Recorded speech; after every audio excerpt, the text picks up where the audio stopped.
कौन से पात्र हैं और कन्नगी से जुड़ी हुई एक बहुत ही प्रसिद्ध मूर्ति आप ये समझिए चेन्नई के मेरीना बीच में जो है वो स्थित बनाया गया है।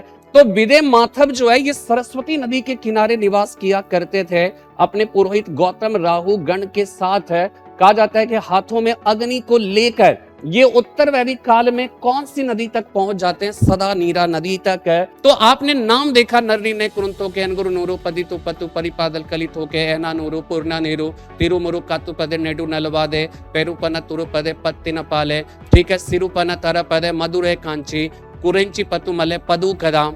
हेलो फ्रेंड्स, मैं मुकेश बडवाल दृष्टि आईएएस के इस ऑनलाइन प्लेटफॉर्म पर आप सबों का हार्दिक स्वागत और अभिनंदन करता हूं। उम्मीद करता हूं कि आप सब स्वस्थ होंगे, कुशल होंगे। और आज के सेशन में हम सब 100 मोस्ट इम्पॉर्टेंट टॉपिक्स प्रीलिम्स 2026 के लिए जो श्रृंखला चल रही है, इसके अंतर्गत इतिहास विषय के अंतर्गत या फिर कला और संस्कृति विषय के अंतर्गत बात करेंगे। संगमकालीन साहित्य और उससे जुड़ी हुई जो संस्कृति है उस संस्कृति के बारे में बात करेंगे। और जैसा कि आप सब इस बात को जानते हैं कि उत्तर भारतीय जब सभ्यता और संस्कृति की बात की जाती है तो उसके मूल युग की जब हम बात करते हैं तो हम लोग वैदिक काल या फिर उसके पहले सिंधु घाटी सभ्यता के काल में जाते हैं। और इसके बाद जब हम दक्षिण भारत के इतिहास की जब हम मूल संस्कृति की बात करते हैं तो उसमें हमें संगम युग जाना पड़ता है। लेकिन संगम युग की जब हम बात करेंगे तो हम उत्तर भारत की सभ्यता और संस्कृति से कंपैरिजन करेंगे और साथ में हम सब इस बात को समझने की कोशिश करेंगे कि उत्तर भारत में वो कौन सा ऐसा काल था जिस काल की समकालीन जो दक्षिण भारत का काल था वो संगम काल था। इसके बारे में बात करेंगे। साथ में हम सब इस बात को भी समझने की कोशिश करेंगे कि जब हम संगम की बात करते हैं तो संगम शब्द का तात्पर्य क्या होता है, ये कौन से भाषा से जुड़े हुए साहित्य के बारे में बात की जाती है, संगम काल को संगम काल क्यों कहते हैं, संगमकालीन जो साहित्य है उस साहित्य का क्लासिफिकेशन जो है वो क्या है, इसके बारे में बात करेंगे। और आज के सेशन में किन किन बातों की चर्चा करेंगे इसके बारे में मोटे तौर पर अगर आप देखिए तो ये संगमकालीन साहित्य व संस्कृति, इसमें चेर चोल तथा पांड्य वंश के बारे में बात करेंगे। इसके बाद ये जो है साउथ इंडिया में जो चेर चोल पांड्य का काल रहा, जिस क्षेत्र में उनका जो है कह सकते हैं कि इतिहास या उनकी गतिविधियों का जो केंद्र रहा उस केंद्र को हम समझने की कोशिश करेंगे। इसी तरह से संगम काल में पाषाण काल के बाद सीधा जो है पाषाण काल महापाषाण काल की शुरुआत हो जाती है। यानी कि अगर हम साउथ इंडिया की बात करें तो वहां पे पाषाण काल के बाद सीधा महापाषाण काल आ जाता है। महापाषाण काल किसे कहा जाता है इसके बारे में हम बात करेंगे। और ये संगम साहित्य से जुड़े हुए कुछ महत्वपूर्ण जो है कह सकते हैं कि जो है कह सकते हैं महत्वपूर्ण मूर्तियां हैं। इसी प्रकार देखिए ये मेगालिथ जो है कह सकते हैं कि बड़े बड़े चट्टानों से जो अपने कब्र को घेर देते थे, इसी वजह से इन्हें महापाषाण काल कहकर पुकारा जाता है। इसी तरह से हम सब कुछ और महत्वपूर्ण बातों की चर्चा करेंगे और साथ में हम सब ये भी बात करेंगे कि काशी तमिल संगमम का जो चौथा एडिशन हुआ 2025 में उसके बारे में थोड़ी सी बात करेंगे। और हम लोग इस बात को समझने की कोशिश करेंगे कि भारत के प्रधानमंत्री ने उत्तर भारत और दक्षिण भारत के मिलन स्थली के रूप में एक संस्कृति के तौर पर कह सकते काशी तमिल संगम की बात की, इसके बारे में हम सब बात करेंगे। साथ में हम सब बात करेंगे काशी तमिल संगमम से जुड़े हुए महत्वपूर्ण बातों के बारे में। और ये जो पीछे मूर्ति आपको दिख रही है ये तिरुवल्लुवर की मूर्ति है, जिनके बारे में ये कहा जाता है कि उन्होंने एक बहुत ही प्रसिद्ध पुस्तक की रचना की थी जिसे कुरल या तिरुकुरल कहकर पुकारा जाता है, जिसे तमिल भूमि का बाइबल भी कहकर पुकारा जाता है। और ये विश्व के नैतिक शास्त्र या नैतिकता का जो है कोश कहकर पुकारा जाता है तिरुकुरल को। और वो तिरुकुरल क्या है इसके बारे में भी बात करेंगे और वो संगमकालीन साहित्य में कहां पर ये स्टैंड करता है, ठीक है। इसके बाद फिर हम सब बात करेंगे ये जो है कन्नगी की मूर्ति है ना, जब हम दक्षिण भारत की बात करते हैं चेर शासकों के शासन काल में, खासकर जो सेनगुट्टुवन चेर शासक था उसके शासन काल में दक्षिण भारत में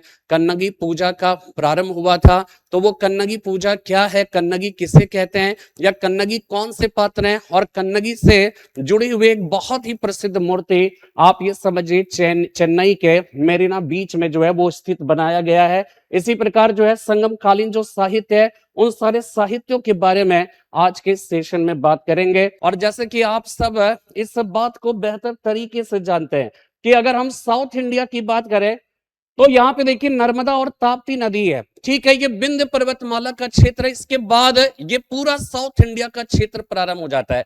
लेकिन साउथ इंडिया को भी हम दो भागों में मोटे तौर पर बांट सकते हैं। एक भाग हो जाएगा जिसे डिस्टेंट साउथ कहेंगे, जिसे हम दूरस्थ दक्षिण के राज्य कहकर पुकारेंगे, जिसमें आप द्रविड़ भाषाई क्षेत्र के जो राज्य हैं, और वो द्रविड़ भाषाई क्षेत्र क्या है, आप सब हम सब इस बात को बेहतर तरीके से जानते हैं जी। जब हम जनगण मन की बात करते हैं, जब हम अपने देश के राष्ट्रगान की बात करते हैं, तो वहां पर क्या है, जनगण मन अधिनायक जय है, भारत भाग्य विधाता, पंजाब सिंध गुजरात मराठा द्राविड़ उत्कल बंगा। तो यहाँ पे जो द्राविड़ शब्द है, उत्कल शब्द का मतलब उड़ीसा हो गया, लेकिन जब द्राविड़ शब्द की बात करते हैं तो द्राविड़ वास्तव में आज वर्तमान अगर भारत की बात करें तो साउथ इंडिया के 5 स्टेट्स को रिप्रेजेंट करता है। और अगर हम भाषाई दृष्टिकोण से देखें तो द्रविड़ भाषाई क्षेत्र में 4 भाषा क्षेत्र आते हैं। एक तो केरला में मलयालम भाषा हो गया, इसी प्रकार जो है तमिलनाडु में तमिल भाषा, इसी प्रकार कर्नाटक में कन्नड़, और आंध्र प्रदेश तथा तेलंगाना के क्षेत्र में तेलुगु भाषा बोली जाती है। तो ये जो 4 भाषा है ना, तमिल, इसके बाद मलयालम, कन्नड़ और तेलुगु, ये 4 भाषाई जो क्षेत्र है इसे ही द्रविड़ भाषाई क्षेत्र कहकर पुकारा जाता है। दूसरे शब्दों में ये जो 4 भाषा है इसे द्रविड़ भाषाई समूह की भाषा कहकर पुकारा जाता है। ठीक है, तो द्राविड़ी जो क्षेत्र है ना, वास्तव में अगर देखा जाए तो यही डिस्टेंट साउथ है। और साउथ इंडिया से थोड़ा सा ऊपर अगर जाते हैं तो ये सब दक्कन का क्षेत्र होता है। ठीक है, ये सब दक्कन का क्षेत्र होता है। और ये जरूर ध्यान रखना है कि द्रविड़ भाषाई क्षेत्र में मराठी भाषाई क्षेत्र नहीं आते हैं। ठीक है, तो 4 भाषाई जो क्षेत्र है वो क्षेत्र कौन कौन से हैं, तो वर्तमान भारत के 5 स्टेट्स हो जाएंगे, और उसमें केरला, तमिलनाडु, कर्नाटक, आंध्र प्रदेश और तेलंगाना का क्षेत्र इसमें शामिल होता है। ठीक है, तो हम लोग इस बात की चर्चा करें कि अगर हम संगम काल की बात करें, ठीक है, तो संगम काल में अगर यहाँ पे देखिए उत्तर भारत में ये इंडस वैली सिविलाइजेशन का क्षेत्र हो जाएगा। ठीक है, इंडस वैली सिविलाइजेशन के बाद जो है वैदिक एज का समय आता है। और वैदिक काल को आप सब बेहतर तरीके से जानते हैं कि इसे 2 भागों में बांटा जाता है। एक तो अर्ली वैदिक पीरियड हो जाएगा, दूसरा हो जाएगा लेटर वैदिक पीरियड। ठीक है, अर्ली वैदिक पीरियड और लेटर वैदिक पीरियड हो गया। इसके बाद आप देखेंगे उत्तर भारत में कौन सा काल आता है, 6th सेंचुरी बीसी। ठीक है, इसके बाद वहां पर कौन सा काल आता है, 6th सेंचुरी बीसी आता है। और 6th सेंचुरी बीसी की अगर हम बात करें तो यहां पर इसे जो है बौद्ध एज कहकर पुकारा जाता है, इसे बौद्ध युग भी कहते हैं। ठीक है, इसे महाजनपद काल भी कहकर पुकारा जाता है। तो वैदिक काल के बाद वहां पे 6th सेंचुरी बीसी का समय आता है। 6th सेंचुरी बीसी के बाद वहां पर कौन सा समय प्रारंभ हो जाता है, मौर्यन पीरियड। ठीक है, मौर्य काल जो है वो प्रारंभ हो जाता है। ये मौर्य काल का भी समय जो है लगभग 185 यानी कि मतलब 322 से 185 वर्ष तक, लगभग 147 वर्ष तक का शासन रहता है मौर्य काल का। इसके बाद यहां पे स्टार्ट होता है पोस्ट मौर्यन पीरियड। ठीक है, कौन सा, जिसको हम मौर्योत्तर काल कहकर पुकारते हैं, ये पोस्ट मौर्यन पीरियड का समय रहता है। और इसको आप मोटे तौर पर 2000 बीसी से 300 ईस्वी तक के समय को हम पोस्ट मौर्यन पीरियड जो है वो कह सकते हैं। इस बात को ध्यान में रखिएगा। और ये जो पूरा का पूरा काल है ये किधर का काल है, ये उत्तर भारत। ठीक है, ये उत्तर भारत का समय है, इस बात को ध्यान में रखना है, नॉर्थ इंडिया का समय है। ठीक है, लेकिन अगर हम साउथ इंडिया की बात करें तो साउथ इंडिया में अगर आप देखेंगे तो इतना समय बीत जाने के बाद, ठीक है, यहां से ये पूरा समय बीत जाता है। और इसके बाद जब ये पोस्ट मॉडर्न पीरियड का समय आता है तो साउथ इंडिया में कौन सा समय प्रारंभ होता है, संगम पीरियड जो है वो प्रारंभ होता है। ठीक है, तो संगम काल यानी कि इसका मतलब ये हो गया कि उत्तर भारत में पोस्ट मॉडर्न पीरियड का जो समय था उसी के समकालीन जो काल हो जाएगा वो संगम काल हो जाएगा। इसलिए कई बार क्या होता है कि पोस्ट मॉडर्न पीरियड के इतिहास की जानकारी के बहुत सारे ऐसे स्रोत हैं जो संगम कालीन इतिहास की भी जानकारी के स्रोत के रूप में कार्य करते हैं। जैसे एग्जाम्पल के तौर पे स्ट्रेबो का जियोग्राफी हो गया, इसी प्रकार जो है प्लिनी का नेचुरल हिस्टोरी का हो गया, इसी प्रकार पेरीप्लस ऑफ द इरिथ्रियन सी हो गया। इसके बाद कॉस्मस इंडिकस का जो है वो समय हो जाता है। तो ये सब का सब जो है कह सकते हैं इतिहास की जानकारी के स्रोत के रूप में पोस्ट मॉडर्न पीरियड के लिए भी कार्य करता है और साथ में संगम पीरियड के इतिहास की भी जानकारी देता है। ठीक है, तो यहां पे देखिए जब हम संगम काल की बात करते हैं ना, तो दक्षिण भारत में क्या होता है कि पाषाण काल के बाद सीधा जो है महापाषाण काल की शुरुआत हो जाती है। और महापाषाण काल को आप यहां पे देख रहे हैं मेगालिथिक एज कहते हैं। तो यहां पे जो मेगा शब्द है ना, मेगा का मतलब होता है बड़ा। ठीक है, इसका मतलब क्या होता है, बड़ा या फिर महा या फिर विशाल। और लीथ का मतलब होता है चट्टान। ठीक है, लीथ का मतलब क्या होता है, चट्टान होता है। तो इसे बड़े बड़े चट्टानों का काल क्यों कहा जाता है, इसके पीछे रीजन क्या है कि इस काल के जो लोग थे वो अपनी मृतकों को एक कब्र में दफनाने के बाद उसके चारों तरफ जो है बड़े बड़े चट्टानों को लगा दिया करते थे। जस्ट लाइक अगर आप इसको इस तरह से समझिएगा तो वो जो है वो कौन सा काल, जस्ट लाइक अगर आप इस तरह से देखें तो आपको ये समझ में आएगा। ये देखिए मेगालिथिक कल्चर को रिप्रेजेंट करता है। ये बीच में यहां पर बीच में जो है ना अपने मृतकों को दफनाते थे और चारों तरफ बड़े बड़े चट्टानों से उसे घेर दिया करते थे। इसीलिए बड़े बड़े चट्टानों से घेरे जाने की वजह से इस काल को महापाषाण काल कहकर पुकारा जाता है। इसमें एक बात और ध्यान आपको रखना है, वो बात ये रखनी है ध्यान में कि अगर आप जो है यहां पे देखिए साउथ, अगर हम नॉर्थ इंडिया की बात करें, ठीक है, तो नॉर्थ इंडिया में गंगा यमुना का दोआब क्षेत्र है। तो आप जब ऋग्वैदिक काल की बात करते हैं तो ऋग्वैदिक आर्यों की गतिविधियों का मुख्य केंद्र जो है वो क्या होता है, सप्त सैंधव क्षेत्र होता है। आप सबने पढ़ा होगा कि ऋग्वैदिक आर्यों की गतिविधियों का जो मुख्य केंद्र था वो सप्त सैंधव क्षेत्र था, जो कि सिंधु, ठीक है, ये सिंधु हो गया, सिंधु के बाद सिंधु एवं सरस्वती, ठीक है, सिंधु और सरस्वती हो गया ये दो नदी, प्लस सिंधु की 5 सहायक नदी का क्षेत्र है। ठीक है, 5 सहायक नदियों का क्षेत्र, और वो 5 सहायक नदी कौन कौन है, झेलम, चिनाब, रावी, सतलज, व्यास।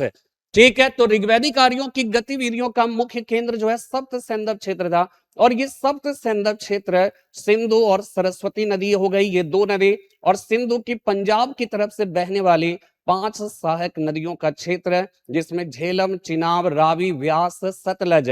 ठीक है, ये 5 नदी और प्लस ये दो नदी, इन 7 नदियों का क्षेत्र जो है वो सप्त सैंधव क्षेत्र था। और इसी सप्त सैंधव क्षेत्र को ऋग्वैदिक आर्यों की गतिविधियों का मुख्य केंद्र कहकर पुकारा जाता था। ठीक है, इसके बाद उत्तर वैदिक काल में क्या होता है कि आर्य लोग यहां से खिसक कर, ठीक है, यहां से सप्त सैंधव क्षेत्र से खिसक कर जो है ये कौन से क्षेत्र में आ जाते हैं, यहां पर आते हैं गंगा यमुना के दोआब क्षेत्र।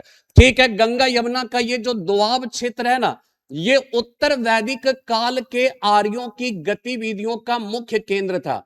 गंगा यमुना का दोआब क्षेत्र ये उत्तर वैदिक कालीन आर्यों की गतिविधियों का मुख्य केंद्र था। ठीक है, ये उत्तर वैदिक काल, ठीक है, लेटर वैदिक पीरियड है कि आर्यों की गतिविधियों का मुख्य केंद्र जो है वो क्या हो जाएगा, गंगा यमुना का दोआब क्षेत्र। तो सवाल ये उठता है कि पूर्वी भारत की आर्यकरण करने का श्रेय, यानी कि अगर ये पूछा जाए कि आर्य संस्कृति को यहां से पूर्वी भारत की तरफ ले जाने का श्रेय किसको जाता है, तो शतपथ ब्राह्मण में ध्यान ये रखना है कि विदेह माधव की कथा की जानकारी मिलती है। ठीक है, विदेह माधव की कथा की जानकारी कहां से मिलती है, शतपथ ब्राह्मण से। इस बात को ध्यान में रखना है।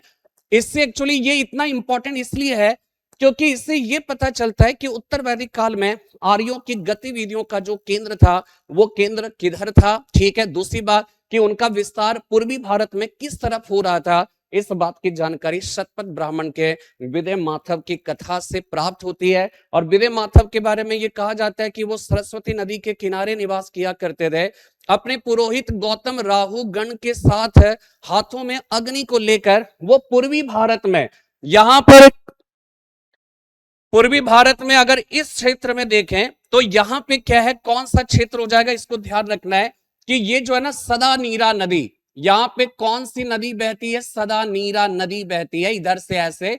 और ये सदा नीरा नदी का जो पहचान है ना, इसकी पहचान किससे स्थापित की गई है, बिहार के गंडक नदी। तो विदय माधव जो है ये सरस्वती नदी के किनारे निवास किया करते थे अपने पुरोहित गौतम राहु गण के साथ। है कहा जाता है कि हाथों में अग्नि को लेकर ये उत्तर वैदिक काल में कौन सी नदी तक पहुंच जाते हैं? सदा नीरा नदी तक है, यानी कि गंडक नदी तक पहुंच जाते हैं। और ये कौन सा क्षेत्र हो जाएगा? ये बिहार का क्षेत्र हो जाएगा। ठीक है, तो इस प्रकार हम ये कह सकते हैं कि विदय माधव ने ही पूर्वी भारत में आर्य संस्कृति का विस्तार किया। तो हम ये कह सकते हैं पूर्वी भारत में आर्यीकरण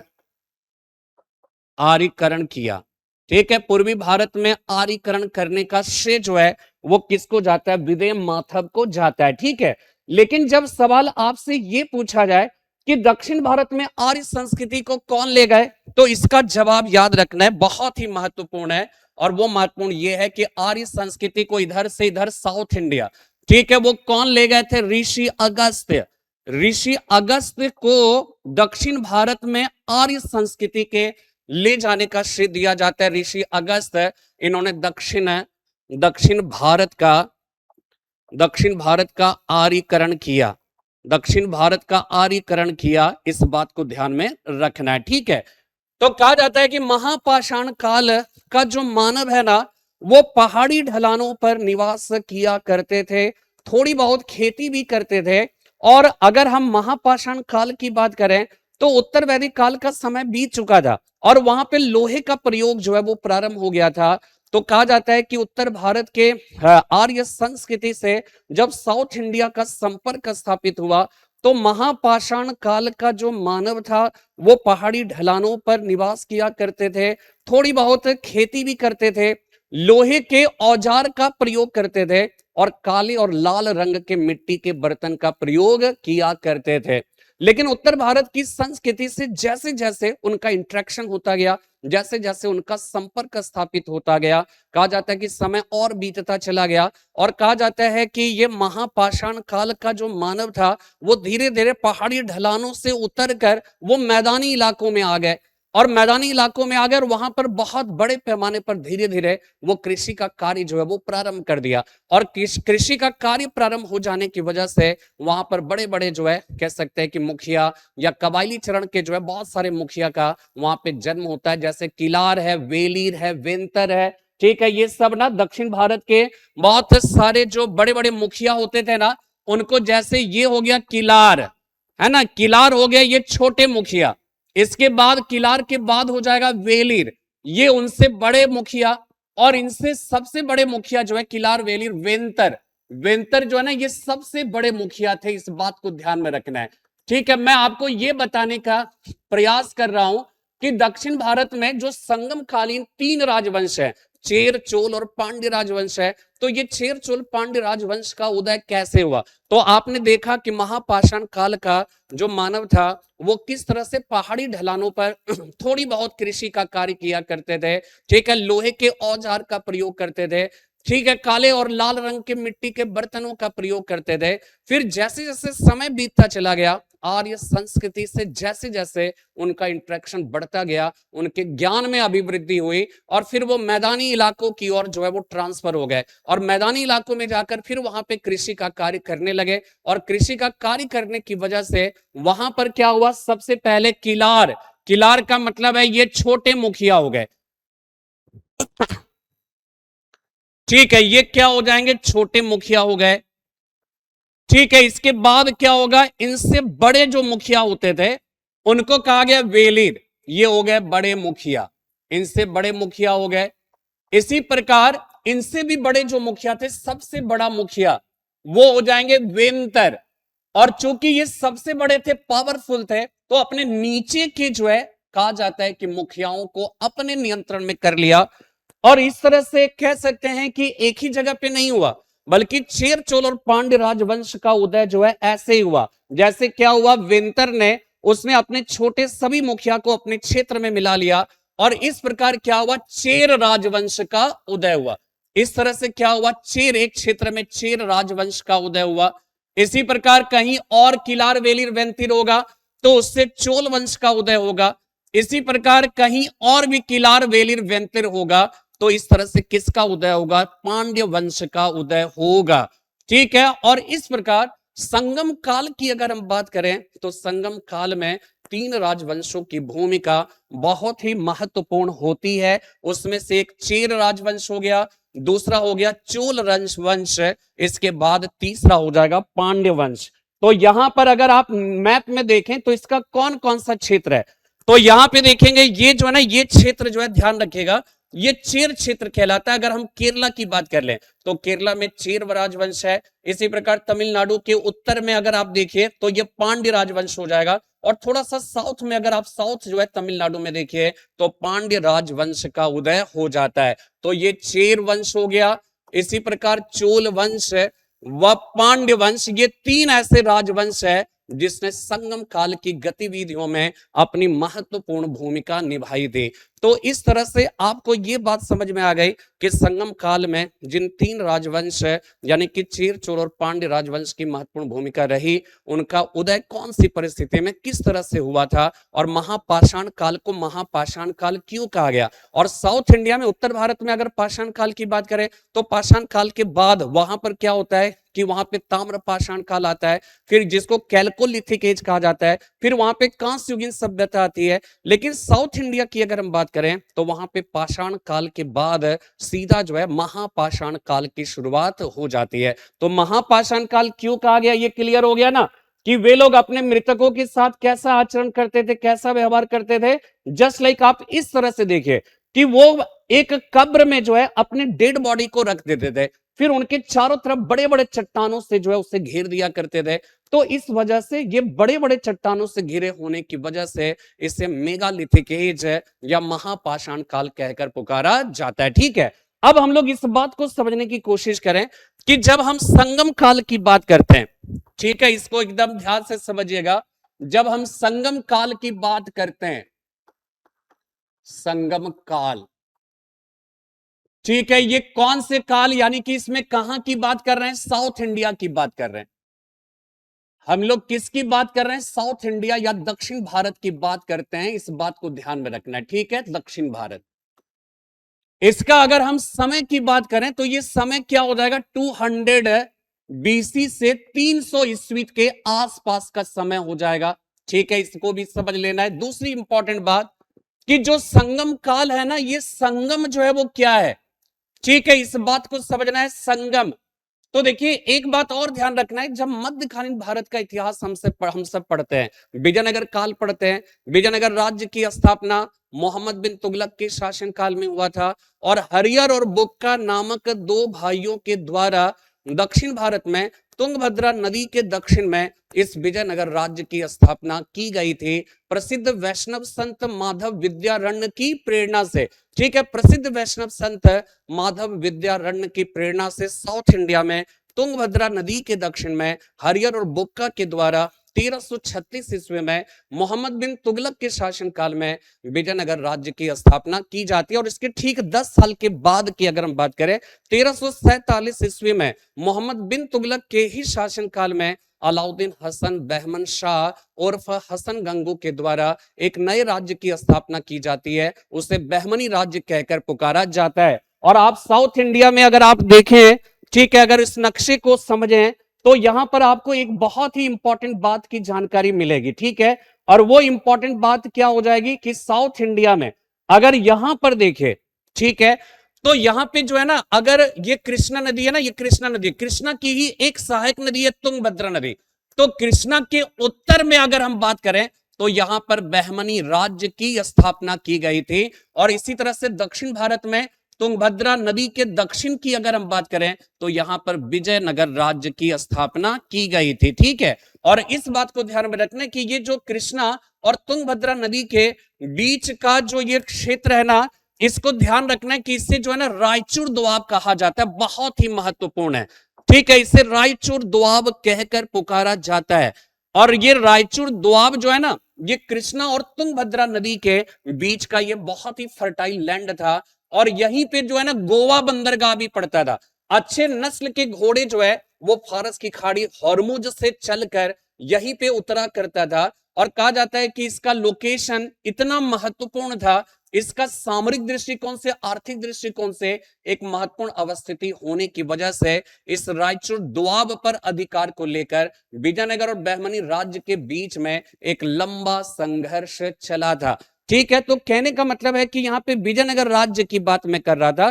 तो विजयनगर में क्या हुआ ना कि 4 राजवंश ने शासन किया, संगम, सालूब, तुलूब, अराविडो। संगम, सालूब, तुलूब, अराविडो, इन 4 वंशों ने शासन किया था। इसमें से हरियर और बुक्का ने 1336 ईस्वी में तुंगभद्रा नदी के दक्षिण में जिस विजयनगर राज्य की स्थापना की, उसका जो पहला राजवंश है उस राजवंश को संगम वंश कहकर पुकारा जाता है। लेकिन विजयनगर राज्य का जो संगम वंश है ना, इसको जरूर ध्यान में रखना है कि विजयनगर राज्य का संगम वंश, एक तो हो गया दक्षिण भारत, इसको आप ऐसे समझिए, दक्षिण भारत।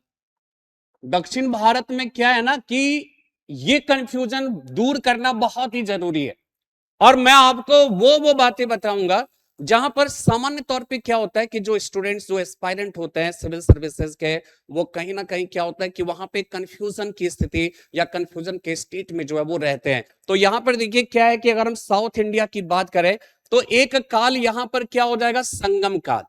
ठीक है, एक काल तो हो गया संगम काल। ठीक है, इसके बाद दूसरा यहां पे हो जाएगा संगम वंश, संगम वंश। और ये जो संगम वंश है ना, ये ध्यान रखना, ये विजयनगर, विजयनगर राज्य का, विजयनगर राज्य का पहला वंश, विजयनगर राज्य का प्रथम जो वंश है उसे संगम वंश कहकर पुकारा जाता है।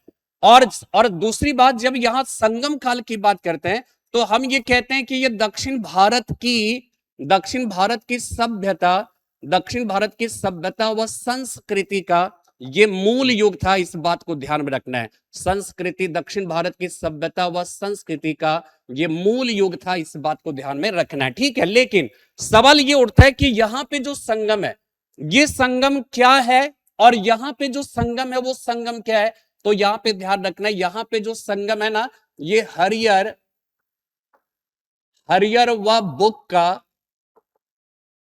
हरियर व बुक्का के पिता का नाम, यानी हरियर और बुक्का ने विजयनगर राज्य की स्थापना की थी, और उसमें जिस पहले राजवंश की स्थापना की उसे अपने पिता के नाम पर संगम वंश रखा था। ठीक है, और ये इसका जो शासन काल है ये स्टार्ट होता है कब से, 1336 ईस्वी से स्टार्ट होता है, इस बात को ध्यान में रखना है। ठीक है, तो यहां पे विजयनगर राज्य में जो संगम वंश है वो संगम वंश में संगम, ये हरियर व बुक्का के पिता का नाम था। ठीक है, लेकिन जब हम दक्षिण भारत की सभ्यता और संस्कृति के मूल योग जब संगम की बात करते हैं तो ये जो संगम है ना, इसको ध्यान में रखना है कि ये तमिल विद्वत जनों का परिषद, तमिल विद्वत जनों का जो परिषद है उसी परिषद को संगम कहकर पुकारा गया। और ये कहा जाता है कि संगम ये तमिल विद्वत जनों का परिषद हुआ करता था, और इसका कार्य क्या था, इसका कार्य था कि जो नवोदित तमिल कवि थे उन नवोदित तमिल कवियों की रचनाओं का मूल्यांकन करना, और अगर वो आम जनों के पठन पाठन के योग्य रहता था तो उसे जो है अनुशंसित करता था, उसको रिकमेंड करता था। तो यानी कि हम ये कह सकते हैं कि संगम नामक तमिल विद्वत जनों के परिषद के द्वारा अनुशंसित जो तमिल साहित्य थे उसी तमिल साहित्य को संगम साहित्य कहकर पुकारा गया। यानी कि संगम साहित्य कौन सी भाषा का साहित्य, तमिल भाषा का। और संगम साहित्य के आधार पर प्राचीन भारत में दक्षिण भारत के जिस मूल युग के इतिहास की जानकारी प्राप्त होती है उसे ही संगम काल कहकर पुकारा जाता है। तो इस तरह से आपको यह बात समझ में आ गई कि जब हम संगम काल की बात करते हैं तो संगम काल में संगम, अब यहां पे देखिए स्पष्ट हो जाएगा, संगम काल ये क्या है, संगम, ये क्या हो गया, तमिल विद्वत, तमिल विद्वत जनों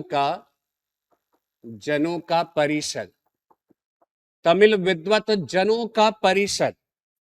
ठीक है, और इसके द्वारा अनुशंसित, इसके द्वारा अनुशंसित तमिल साहित्य ही क्या कहलाता है, संगम साहित्य कहलाता है। संगम साहित्य कहलाता है। ठीक है, इस बात को ध्यान में रखना है। और संगम साहित्य से हमें प्राचीन भारत में दक्षिण भारत के जिस मूल युग की इससे दक्षिण भारत के जिस युग की जानकारी मिलती है, जिस युग की जानकारी मिलती है उसे ही संगम काल कहकर पुकारा जाता है। उसे ही संगम काल कहकर पुकारा जाता है। ठीक है, इस बात को ध्यान में रखना है। ठीक है, तो आपको यह बात समझ में आ गई। संगम काल में संगम शब्द क्या है? तो तमिल विद्वज्जनों का परिषद, इसी परिषद के द्वारा अनुशंसित जो तमिल साहित्य है उसी तमिल साहित्य को संगम साहित्य कहकर पुकारा जाता है। और इस संगम साहित्य से प्राचीन भारत के साउथ इंडिया की अगर हम बात करें तो वहां पर जिस मूल युग के इतिहास की जानकारी प्राप्त होती है उसे ही संगम काल कहकर पुकारा जाता है। यहां पर देखिए सबसे बड़ी बात, अगर आप पूरे भारत के इतिहास की बात करोगे तो एक बात आप महसूस करेंगे कि संगम जो काल है ना, उस संगम काल के इतिहास को पढ़ना थोड़ा सा कठिन है।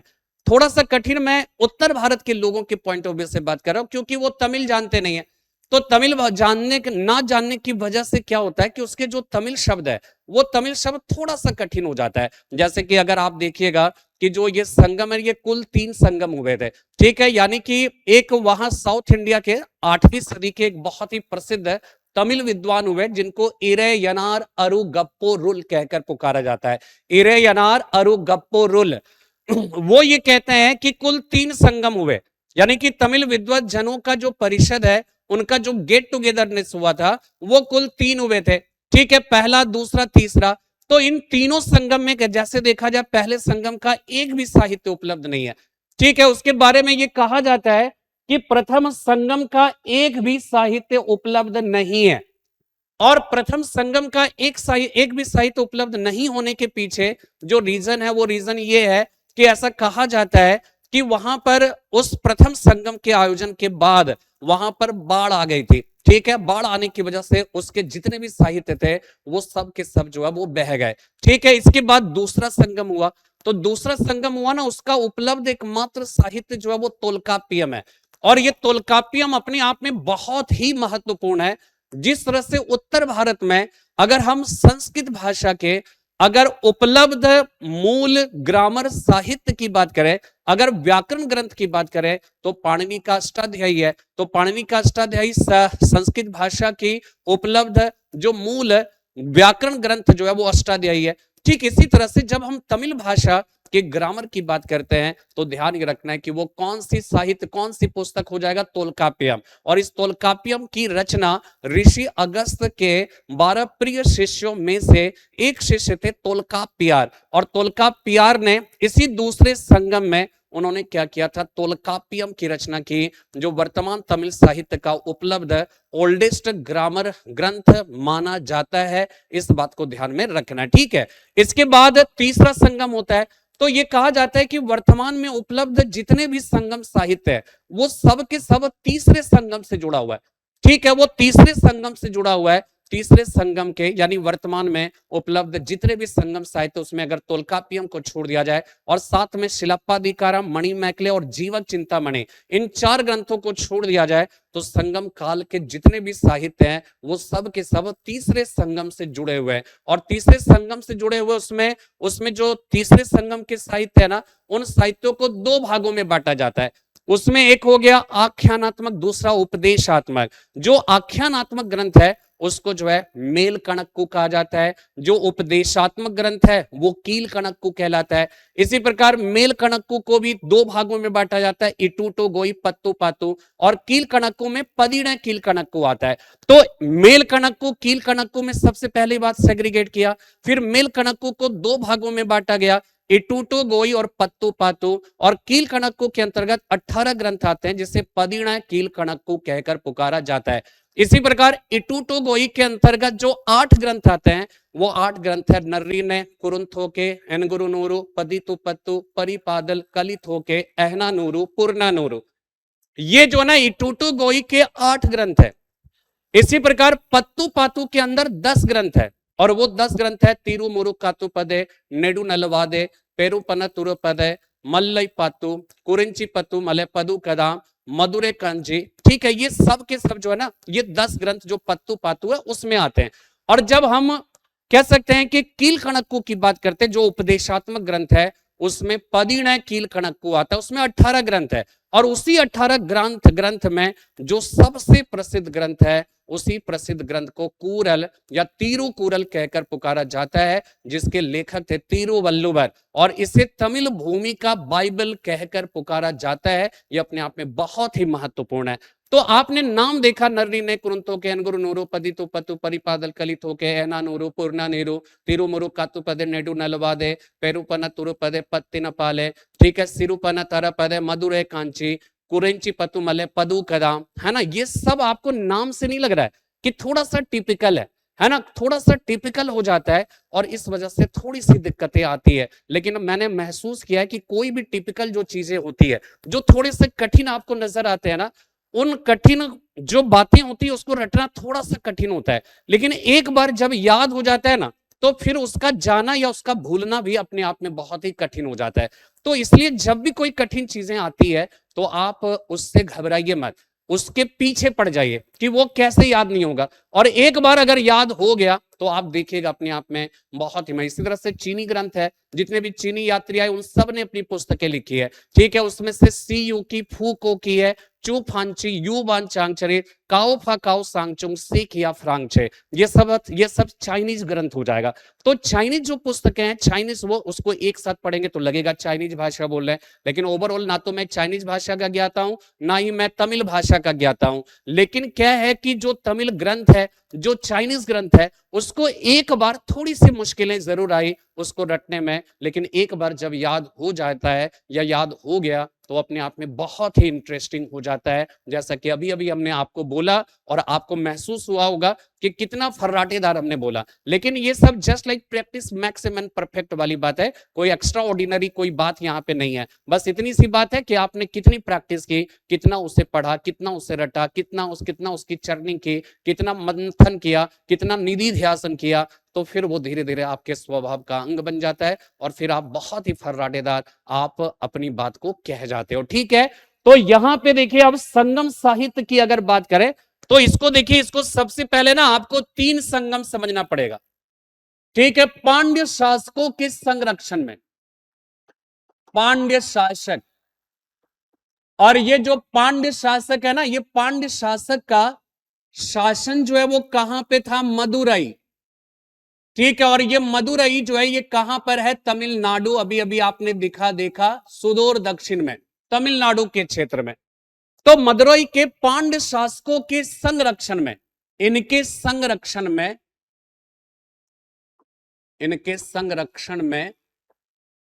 ध्यान रखना है कुल कितने संगम हुए, कुल 3 संगम हुए थे। कुल 3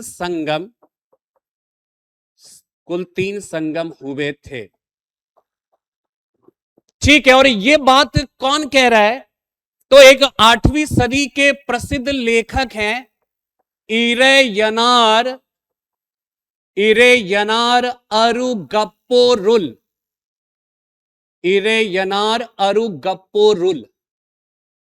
ठीक है, ये 8वीं सदी के तमिल लेखक हैं।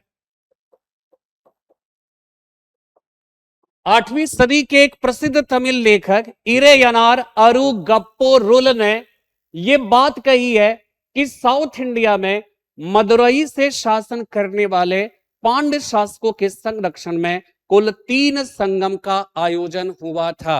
ठीक है, और ये ऐसा इंपॉर्टेंट चैप्टर है ना, ये जनरल स्टडी के पॉइंट ऑफ व्यू से भी बहुत महत्वपूर्ण है, इतिहास में कला और संस्कृति के दृष्टिकोण से बहुत ही महत्वपूर्ण है, जो ऑप्शनल इतिहास विषय लेकर तैयारी करते हैं उनके लिए भी बहुत महत्वपूर्ण है, जो यूजीसी नेट वगैरह की तैयारी करते हैं या फिर टीजीटी पीजीटी इस तरह के जितने भी पीएचडी से रिलेटेड या फिर जितने भी प्रोफेसर असिस्टेंट प्रोफेसर से रिलेटेड जितने भी एग्जाम होते हैं ना, इतिहास विषय से तैयारी करने वाले जो भी बच्चे होते हैं, इन सब के लिए ये बहुत ही इंपॉर्टेंट टॉपिक है, बहुत कठिन भी है, इसलिए मैक्सिमम बच्चे इसे छोड़ देते हैं, लेकिन इसे छोड़ना मुझे मेरे हिसाब से नहीं चाहिए, बहुत ही इंटरेस्टिंग है। ठीक है, अब देखिए जो तीन संगम हुए उस तीन संगम की बात करें तो इरेयनार अरुगप्पोरुल ये कहते हैं। ठीक है, जैसे प्रथम संगम है, अगर प्रथम संगम की बात करें तो ध्यान ये रखना है कि सारे संगम जो है ना वो पांड्य शासकों के ही संरक्षण में हुआ, पहली बात। दूसरी इंपॉर्टेंट बात कि ये संगम कहां पर हुआ था, तो मदुरई में हुआ था, इस बात को ध्यान में रखना है। ठीक है, मदुरई में हुआ। इसके बाद ये प्रथम संगम पांड्य शासकों के संरक्षण में हुआ। इसके अगर अध्यक्ष की बात करेंगे तो ध्यान ये रखना है कि इसकी अध्यक्षता की थी किसने, तो ऋषि अगस्त्य ने इसकी अध्यक्षता की थी, इस बात को ध्यान में रखना है। ठीक है, इसका परिणाम क्या रहा, इसका रिजल्ट की अगर हम बात करें तो इसके परिणाम में कुछ भी नहीं है, कुछ भी उपलब्ध नहीं है, कोई भी साहित्य उपलब्ध नहीं है। क्यों नहीं उपलब्ध है, तो हमने आपको यह बताया कि वास्तव में क्या हुआ था कि ऐसा कहा जाता है, उसी इरेयनार अरुगप्पोरुल ने यह कहा है कि प्रथम संगम के आयोजन के बाद ही वहां पर एक भयंकर बाढ़ आ गई। ठीक है, किसमें, मदुरई में, जिससे क्या हुआ कि प्रथम संगम के जो साहित्य थे, जो भी रचनाएं थी, वो सारी की सारी रचनाएं उसमें बह जाती है, और बह जाने की वजह से प्रथम संगम का एक भी ग्रंथ उपलब्ध नहीं है, इस बात को ध्यान में रखना है। ठीक है, इसके बाद जब हम द्वितीय संगम की बात करते हैं, द्वितीय संगम, ठीक है, ये द्वितीय संगम जो है ये कहां पे हुआ था, तो ध्यान रखना ये कपाटपुरम, कपाटपुरम या अलवय में हुआ था। ठीक है, कहां पे हुआ था, कपाटपुरम या अलवय, सब तमिलनाडु में। और ये भी किसके संरक्षण में, पांड्य शासकों के संरक्षण में, तीनों पांड्य शासकों के संरक्षण में हुआ था, जो कहां से शासन करते थे, मदुरई से। ठीक है, इसके बाद इसके अध्यक्ष की अगर हम बात करें तो ध्यान ये रखना है कि इसमें दो का नाम जरूर याद रखिएगा, एक तो ऋषि अगस्त हो गए। ठीक है, ऋषि अगस्त ने कुछ समय के लिए किया, और बाद में क्या हुआ कि ऋषि अगस्त के 12 प्रिय शिष्यों में से एक शिष्य थे तोल्कापियर, तोल्कापियर ने बाद में जाकर इसकी अध्यक्षता की। ठीक है, ऋषि अगस्त बूढ़े हो गए थे, वृद्ध हो चुके थे, प्रारंभ में इन्होंने अध्यक्षता की, लेकिन कुछ समय के बाद इन्हीं के 12 प्रिय शिष्यों में से एक शिष्य थे तोल्कापियर, और तोल्कापियर ने क्या किया, इस दूसरे संगम की अध्यक्षता की थी। ठीक है, जब हम इसके परिणाम की बात करते हैं तो तोल्कापियर ने एक बहुत ही प्रसिद्ध पुस्तक की रचना की। ठीक है, इसका अगर हम परिणाम की बात करें तो ये कौन सी पुस्तक इसकी मिलती है, तोल्कापियम, एकमात्र उपलब्ध साहित्य, और इसके जो लेखक हैं वो लेखक कौन हो जाएंगे, तोल्कापियर, तोल्कापियर इसके लेखक हो जाएंगे। और यहां पर इस बात को ध्यान में रखना कि ये तोल्कापियम जो है ना, उपलब्ध तमिल भाषा का, उपलब्ध तमिल भाषा का प्राचीनतम व्याकरण ग्रंथ,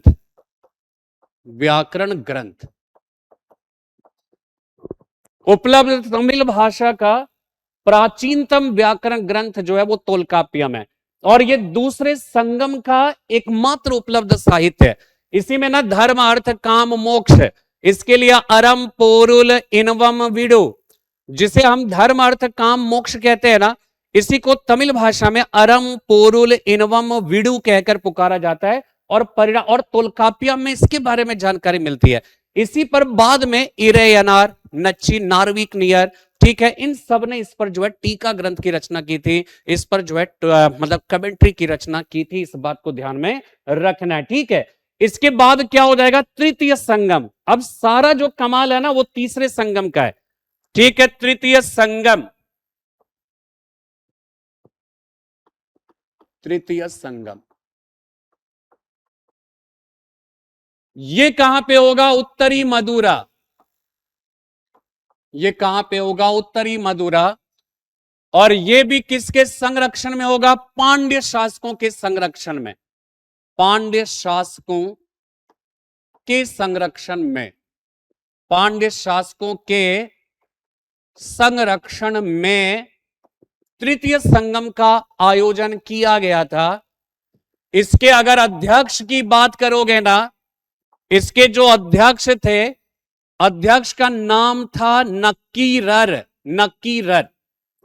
और इसका परिणाम की अगर हम बात करें, ठीक है, ये ध्यान रखना है, इसके अगर परिणाम की बात करें तो वर्तमान में उपलब्ध जितने भी संगम साहित्य तोल्काप्पियम को छोड़ दिया जाए और साथ में मणिमेखले, शिलप्पाधिकारम और साथ में जो है जीवक चिंतामणि, इन चारों पुस्तकों को यदि छोड़ दिया जाए तो शेष जितने भी संगम साहित्य है वो सब के सब जो है ध्यान रखना है कि वो तीसरे संगम से ही जुड़ा हुआ है।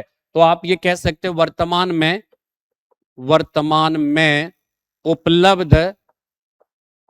उपलब्ध सभी, वर्तमान में उपलब्ध सभी संगम साहित्य इसी तीसरे संगम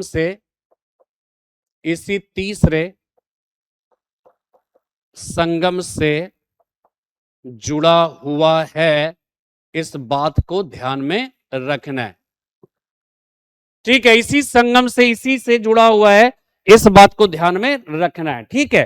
तो यहां पे हो गया। अब देखिए नेक्स्ट अगर हम बात करें तो सवाल ये उठता है कि ये जो शेष संगम साहित्य वो कौन कौन से साहित्य हो जाएंगे। इसी को समझना बहुत ही जरूरी होता है और यही कठिन हो जाता है। और इस वजह से देखिए तोल्काप्पियम सब लोग याद कर लेते हैं, लेकिन तीसरे संगम के जो साहित्य है वो साहित्य अपने आप में समझने वाले मतलब बात है, समझने योग्य जो है जो चीजें हैं वो वही है, ठीक है। तो इसमें देखिए क्या है ना, तीसरा संगम, तीसरे संगम के तमिल साहित्य,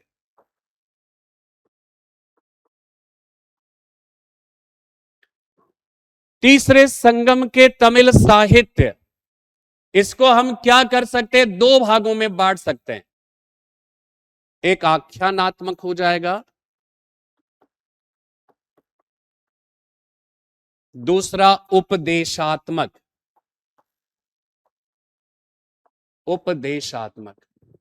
जो आख्यानात्मक है ना, इससे मेल कणक्कू कहा जाता है, मेल कणक्कू।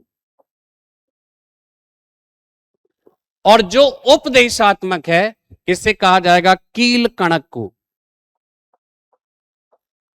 कील कणक्कू।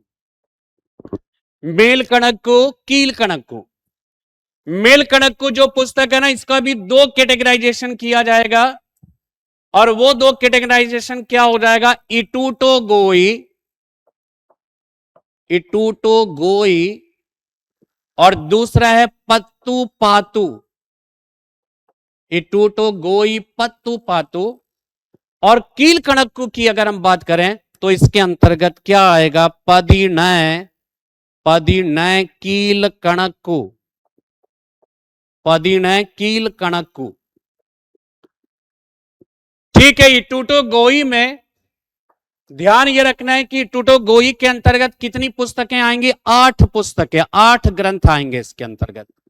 पत्तू पातू में कितने ग्रंथ आएंगे, 10 ग्रंथ। इसी प्रकार पदिनय कील कणक्कू की अगर हम बात करें तो इसमें टोटल ग्रंथ जो है वो कितने हो जाएंगे, 18 ग्रंथ,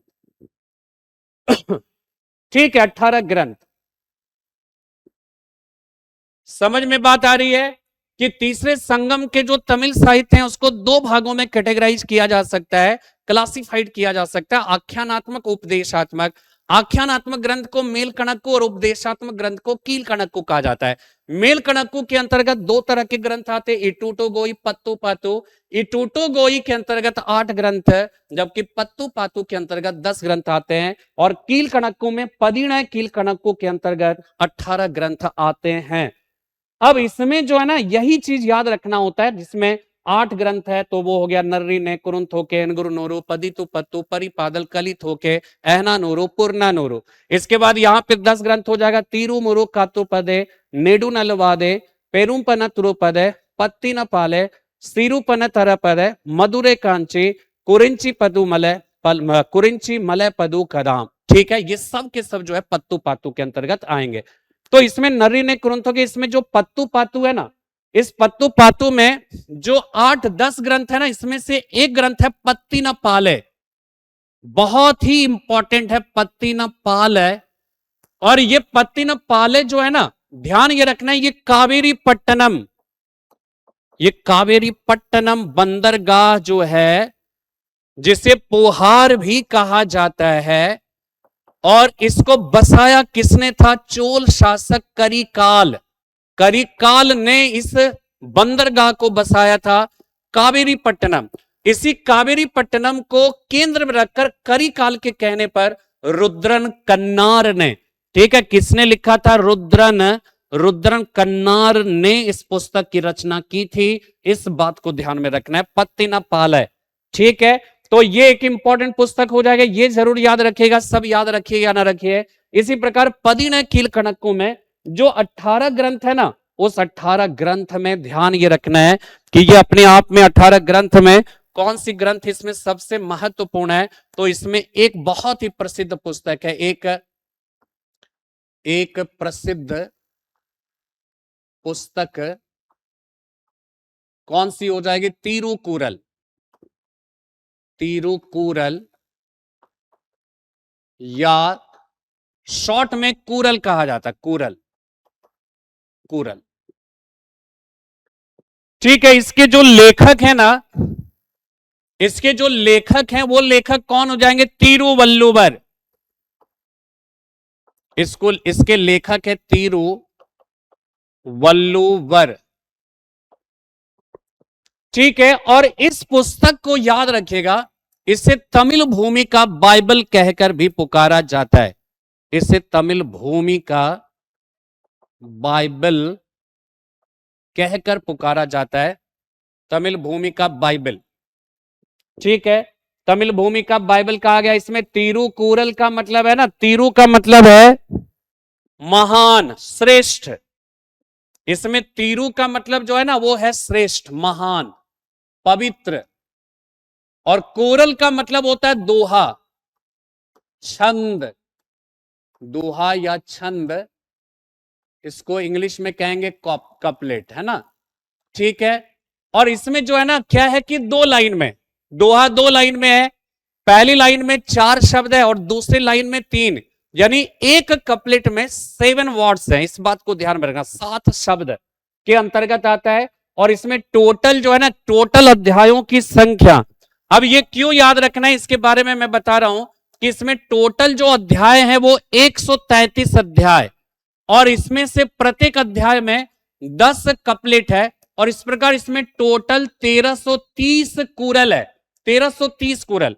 यहां पे 133 इसलिए याद रखना है कि इन्हीं तिरुवल्लुवर की याद में वर्ष 2000 में कन्याकुमारी में जो स्वामी विवेकानंद का रॉक मेमोरियल है ना, उस रॉक मेमोरियल के बगल में कुछ दूरी पर कहा जाता है कि तिरुवल्लुवर की मूर्ति जो है बनाई गई है, जिसके बारे में हमने आपको अभी भी तस्वीर दिखाया था। जस्ट लाइक इसको फिर से एक बार देखिए।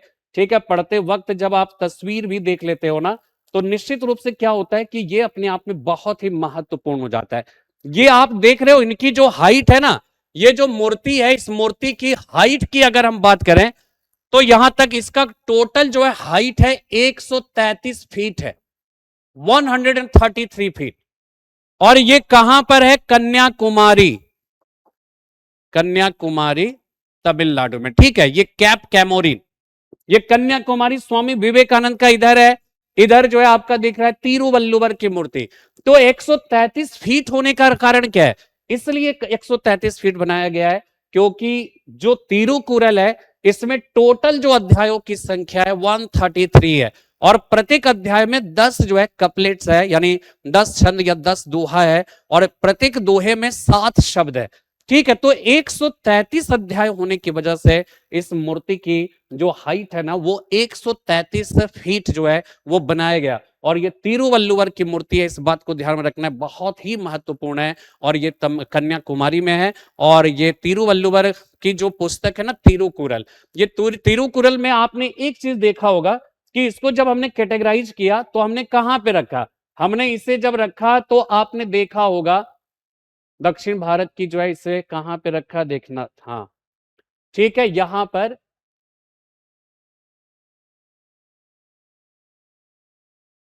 एक मिनट,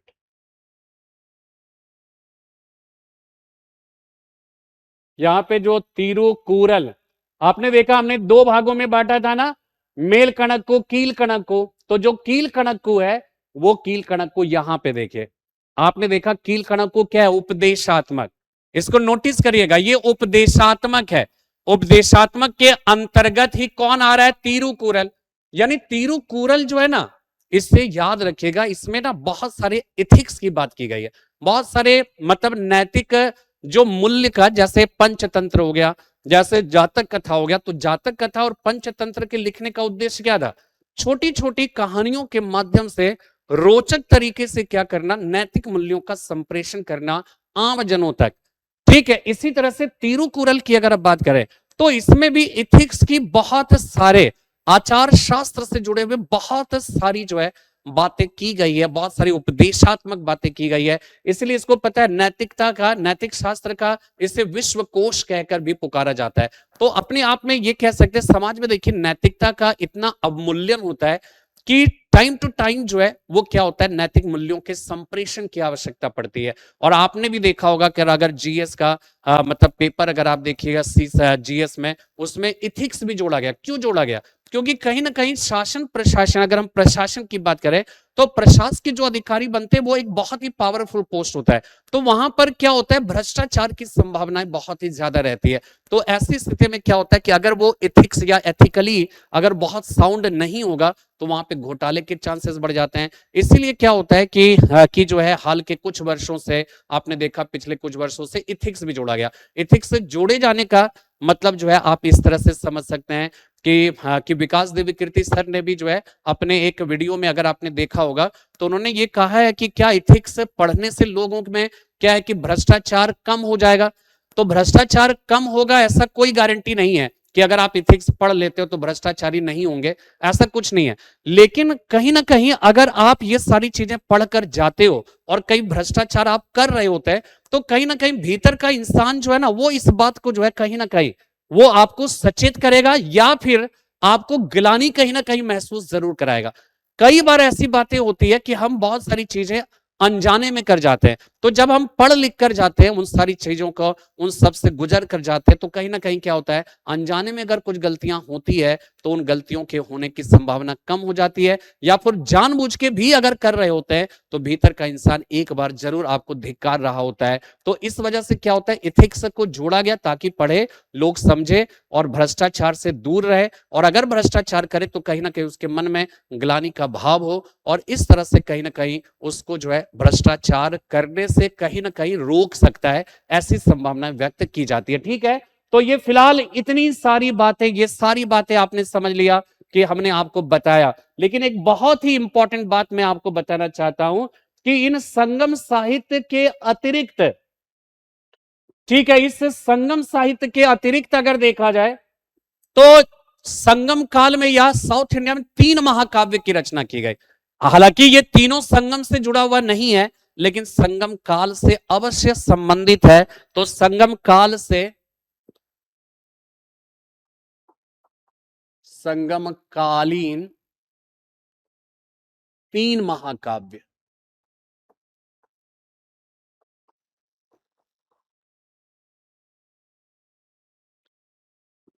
संगम कालीन ये 3 महाकाव्य कौन कौन सा है, एक हो गया शिलप्पादिकारम, शिलप्पादिकारम, इसके बाद हो जाएगा मणिमैकलय, मणिमैकलय। और इसके बाद जीवक चिंतामणि, जिसको इंग्लिश में ना सीवक कहा जाता है, जीवक चिंतामणि।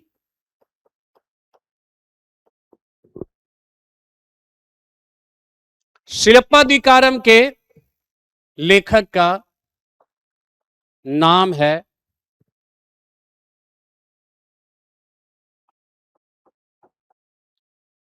इलांगो आडिगल। मणिमैकलय के लेखक का नाम है सीतलय, सीतलय सत्यनार। और जीवक चिंतामणि के लेखक का नाम है तिरुतक्केदवर।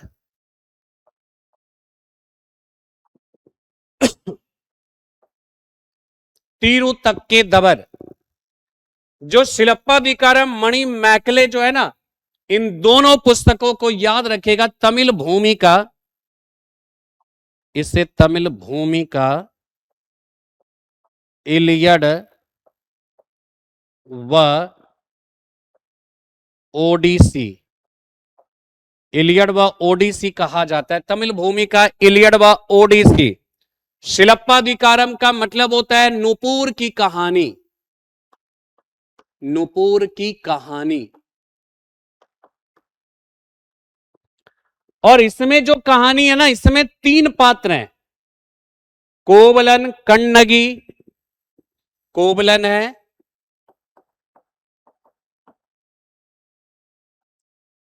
कन्नगी, माधवी। कोवलन की ये पत्नी होती है, ये पत्नी, और ये है प्रेमिका। कोवलन कन्नगी, ठीक है। कोवलन जो है ना, वो मदुरई का व्यापारी रहता है।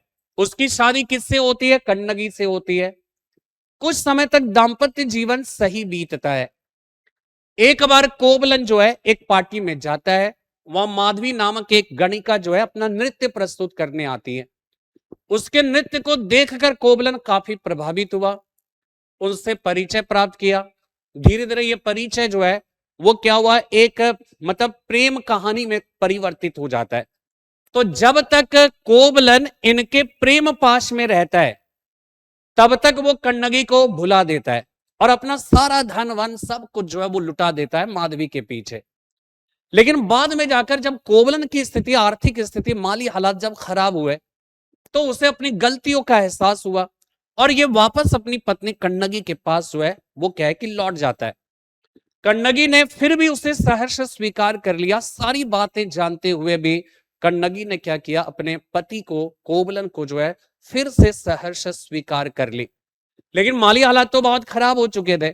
तो कोवलन और कन्नगी ने कहा कि हम सब मदुरई को छोड़कर किसी और शहर में चले जाएंगे।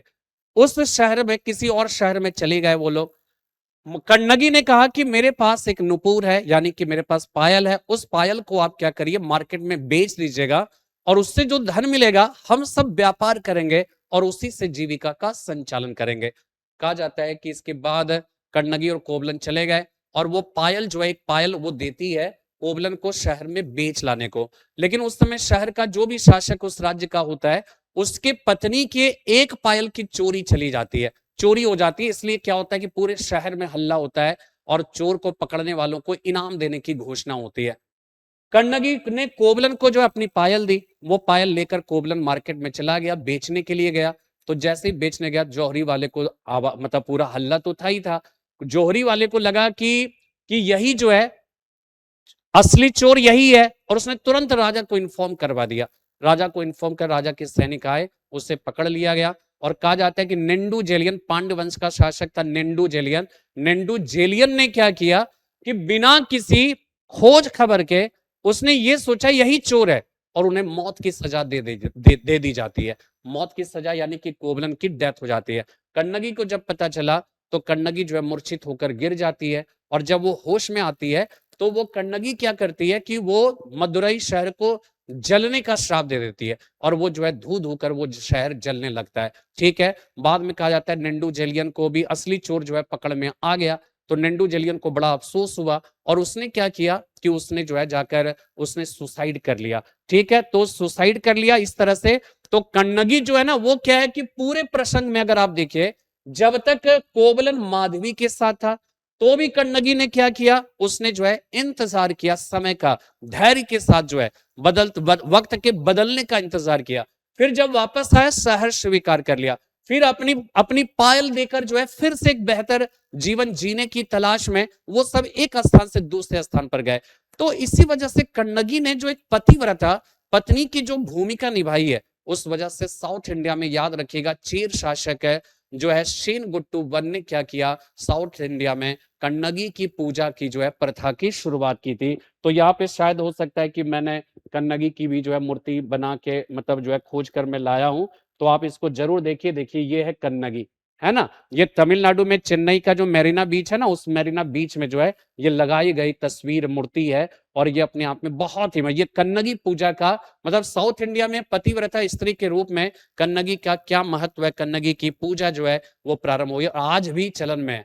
तो देखिए जब कला और संस्कृति पढ़ते हैं ना, तो हम लोग क्यों पढ़ते हैं ये सारी चीजें, इसी से ये पता चलता है कि हमारी प्राचीन जो परंपरा थी, प्राचीन जो संस्कृति थी, वो संस्कृति कैसी थी और उसको किस तरह से हम वर्तमान में अपनाकर उससे हम नैतिकता का या हम अपने इतिहास के प्रो एंड कॉन्स दोनों चीजों को कैसे हम प्राप्त कर सकते हैं। इतिहास तो फ्रांसिस बेकन ने ये कहा था ना कि इतिहास व्यक्ति विशेष के अंदर जो है साइंटिफिक टेम्परामेंट को जन्म देता है। इसीलिए यूनेस्को भी क्या करता है, विश्व धरोहर सूची में आपने देखा होगा कि यूनेस्को ने क्या किया है कि विश्व धरोहर सूची में, ठीक है, ये सब पुस्तकें हैं, विश्व धरोहर सूची में कहा जाता है कि जो है यूनेस्को विश्व धरोहर लिस्ट में क्यों इतिहास की बहुत सारी महत्वपूर्ण जो स्थल है उन स्थलों को क्यों जो है वो वहां पे रखता है, क्यों उसको संरक्षण प्रदान करता है। इसके पीछे रीजन यही है क्योंकि देखिए जो यूनेस्को का जो उनका ध्येय वाक्य है वो हमारे देश की जो वैदिक साहित्य अथर्ववेद है ना, अथर्ववेद में ऑलरेडी ये बात कही जा चुकी है। अथर्ववेद ये कहता है कि युद्ध के विचार सबसे पहले बात मनुष्य के दिमाग में उत्पन्न होता है। यानी कि अगर कोई भी युद्ध होता है, अगर मान लीजिए अगर ईरान और इजराइल या ईरान अमेरिका के युद्ध की बात करें, तो युद्ध अचानक भड़क गया ऐसा तो नहीं है ना, कि सबसे पहले तो मनुष्य के दिमाग में। इसीलिए तो महात्मा बुद्ध ने इसके लिए मानसिक निरस्त्रीकरण की बात करी है कि हम युद्ध को कैसे समाप्त कर सकते हैं। हम युद्ध को समाप्त तब कर सकते हैं हम हकीकत में परमाणु जो है कोई संपन्न राष्ट्र उसके परमाणु बम की बनाने की संभावना को खत्म कर दे, इससे युद्ध खत्म नहीं होगा। युद्ध खत्म होने के लिए मानसिक निरस्त्रीकरण का, जिसको कहते हैं मेंटल डिसआर्मामेंट, होना बहुत ही जरूरी है। जब तक मानसिक रूप से हमारे दिमाग में जो युद्ध चल रहे होते हैं, जब तक उसको नहीं रोका जाएगा, हम हकीकत में जो बाह्य दुनिया के युद्ध है उन युद्धों को तब तक हम रोक नहीं सकते हैं। और इसी वजह से क्या होता है कि यूनेस्को को लगता है कि इतिहास हमें क्या कर सकता है कि बहुत सारी बातों की जानकारी दे सकता है। इतिहास में क्या हमने अच्छा किया जिसकी वजह से मानव की जो परंपरा, जो पीढ़ी है, जो कह सकते हैं वो लगातार सस्टेन कर रहा है। लेकिन बहुत सारी ऐसी गलतियां की है जिससे कहीं ना कहीं देश को, दुनिया को, मानवता को कहीं ना कहीं भयंकर नुकसान हुआ। तो इतिहास दोनों चीजों की जानकारी देता है और हमें साइंटिफिक बनाता है। इसलिए यूनेस्को कहता है कि भाई वो भी यही कहता है कि युद्ध के विचार सबसे पहले मनुष्य के दिमाग में उत्पन्न होता है। तो अगर हम युद्ध के विचार मनुष्य के दिमाग में उत्पन्न ही ना होने दें तो फिर हम क्या करेंगे, हम युद्ध को रोक सकते हैं। और इसी वजह से ऐसा होता है। और सबसे बड़ी बात, एक बात और समझिएगा कि हमारे देश के अंदर भी अगर आप देखिएगा, आजादी के पहले से तो नहीं कह सकते, आजादी के बाद जब हमारे देश का संविधान जब लिखा गया था तो भाषाई आधार पर प्रांतों का गठन एक बहुत बड़ा मुद्दा था। ठीक है, भाषा के आधार पर अगर देखा जाए तो कह सकते हैं कि भारत की आजादी के बाद जो संविधान बना, उस संविधान के अंतर्गत देखेंगे तो भारत को 4 राज्यों में, 4 ग्रुप में बांटा गया था। और 4 ग्रुप में यानी कि आज 28 राज्य और 6 केंद्र शासित प्रदेश है। आजादी के समय या फिर जो है भारत के संविधान के लागू होने के समय इस तरह से विभाजन नहीं था। भारत के राज्यों को 4 ग्रुप में बांटा गया था, ग्रुप ए, बी, सी और डी। मतलब कोई बहुत ज्यादा साइंटिफिक जो है डिवीजन नहीं था। तो वहां पर क्या हुआ, पता चला कि गुजरात भाषी लोगों को जो है मराठी भाषी लोगों में के साथ मिला दिया गया। इसी प्रकार तेलुगु भाषी लोगों को तमिल भाषी लोगों के साथ मिला दिया गया। तो एक भाषाई जो मतलब दिक्कतें थी वो दिक्कतें चल रही थी, लेकिन सरदार पटेल और जवाहरलाल नेहरू चाह ही नहीं रहे थे कि भाषाई आधार पर प्रांतों का गठन हो। और नहीं चाहने के पीछे भी रीजन था, रीजन ये था कि अभी अभी जो है धर्म के आधार पर विभाजन हो गया था भारत का। तो जवाहरलाल नेहरू और सरदार पटेल को ये लगता था कि अगर अगर हम क्या करेंगे, भाषा के आधार पर विभाजन करेंगे तो धर्म के आधार पर देश बटा, तो भाषा के आधार पर भी देश बढ़ जाएगा, देश का बाल्कनीकरण हो जाएगा। इसीलिए वो सशंकित थे, वो बड़ा संशय की स्थिति में थे। महात्मा गांधी जो है वो कहते थे नहीं, भाषा के आधार पर प्रांतों के गठन से भारत का कोई भी विभाजन की बात या बाल्कनीकरण जैसी कोई समस्या उत्पन्न नहीं होगी। तो गांधी जी अपनी जगह पे तर्क पे अड़े हुए थे, जवाहरलाल नेहरू, लेकिन इस बीच क्या है कि जवाहरलाल नेहरू सरदार पटेल टालते रहे, लेकिन पोट्टी श्रीरामुलु का जो आंध्र प्रदेश का जो संघर्ष था, जिनको आंध्र राज्य का पितामह भी कहा जाता है, उन्होंने 58 दिन तक आमरण अनशन किया और तेलुगु भाषी राज्य के रूप में जो है उन्होंने कह सकते हैं कि वो मतलब चाहते थे कि तेलुगु भाषा को तमिल भाषी राज्य के साथ यानी मद्रास राज्य से अलग कर दिया जाए। तो उन्होंने जब आमरण अनशन किया, उनकी डेथ हो गई, तो फिर अचानक फिर जो है कहा जाता है जवाहरलाल नेहरू ने संसद भवन में इसकी घोषणा की कि आंध्र प्रदेश को भाषाई आधार पर एक अलग राज्य बनाया जाएगा। और 1953 ईस्वी में जो है भाषाई आधार पर वो राज्य बना और भाषाई आधार पर गठित होने वाला वो पहला राज्य बन गया। फिर इसके बाद और सारे आंदोलन चलने लगे, फिर 14 राज्य और 6 केंद्र शासित प्रदेश 7वें संविधान संशोधन के अंतर्गत आया। यानी कुल मिलाकर अगर देखा जाए तो भाषाई आधार पर प्रांतों का गठन, भाषाई आधार पर कह सकते हैं दो राज्य के बीच का अंतर, ये एक बहुत ही संवेदनशील मुद्दा रहा है। और इसीलिए क्या होता है कि तमिल भाषी, विशेषकर साउथ इंडिया में तमिल भाषा, उत्तर भारतीय दक्षिण भारतीय का एक विवाद जो है वो चलता रहा। लेकिन वर्तमान भारत के प्रधानमंत्री ने उन्होंने क्या किया कि एक काशी तमिल संगमम, ये जो है चौथा एपिसोड है, 4th edition of Kashi Tamil Sangamam in Varanasi from 2 to 15 December, है ना, 2 से 15 दिसंबर 2025 तक का ये हुआ था। ठीक है, तो ये जो है ना, ये करने के पीछे भारत के प्रधानमंत्री का उद्देश्य क्या है? उद्देश्य ये है कि हम सब वास्तव में उत्तर भारत हो या दक्षिण या पूर्वी या पश्चिमी भारत, सब तो एक भारत के ही अंग है। तो इसमें जो कंफ्यूजन हो जाता है, जिससे कहीं ना कहीं हमारे देश की एकता और अखंडता को कह सकते हैं कि वो एक खतरा उत्पन्न हो जाता है। तो उसी वजह से हम सब मिलकर एक रहे, उत्तर भारत दक्षिण भारत सारी संस्कृति का परस्पर मेल हो, संगम हो, इसके लिए भारत के वर्तमान प्रधानमंत्री ने एक काशी तमिल संगम का जो है एक बहुत ही महत्वाकांक्षी योजना जो है वो चलाया। और हर वर्ष क्या होता है कि दिसंबर माह में इसका आयोजन किया जाता है। और फिर क्या होता है कि इसमें मतलब उत्तर भारत और दक्षिण भारत के तमिल भाषी और उत्तर भारतीय भाषी जो है, जो लोग होते हैं, उनका मिलन होता है, आपस में बातचीत होता है, घूमना फिरना होता है, संवाद स्थापित होता है, सम्मेलन होते हैं, बहुत सारे कन्वेंशन होते हैं, तमाम तरह की ऐसी चीजें होती है ताकि एक दूसरे को हम सब समझ सके, जान सके और हम सब महसूस कर सकें कि पूरा भारत एक है, हम सब भारतीय इसी भारत के निवासी हैं। ठीक है, तो फिलहाल आज के सेशन में इतना ही। उम्मीद करता हूं कि आपको बहुत ही इंटरेस्टिंग लगा होगा और बहुत सारी रोचक बातों की जानकारी हमने दी होगी। ठीक है, और आपको जरूर इसके बारे में एहसास हुआ होगा और आपको ये भी महसूस हुआ होगा कि हम वास्तव में हमें कला और संस्कृति विषय के अंतर्गत क्या पढ़ना चाहिए, इतिहास विषय के अंतर्गत क्या पढ़ना चाहिए। और अगर इन सारी चीजों, सारी पहलुओं को ध्यान में रखकर अगर किसी चैप्टर को पढ़ते हो, इतिहास या किसी भी विषय की बात करें, तो उससे क्या होता है ना कि आपका ना सिर्फ प्रीलिम्स के पॉइंट ऑफ व्यू से बल्कि मुख्य परीक्षा के दृष्टिकोण से भी आपका प्रिपरेशन बहुत ही शानदार हो जाता है। तो फिलहाल आज इतना ही, फिर एक नए विषय के साथ उपस्थित है जल्द ही होऊंगा आपके सम्मुख है। तब तक के लिए जय हिंद, जय भारत। अब एग्जाम की तैयारी को और बेहतर करने के लिए हमारे चैनल को लाइक, शेयर और सब्सक्राइब करना ना भूलें।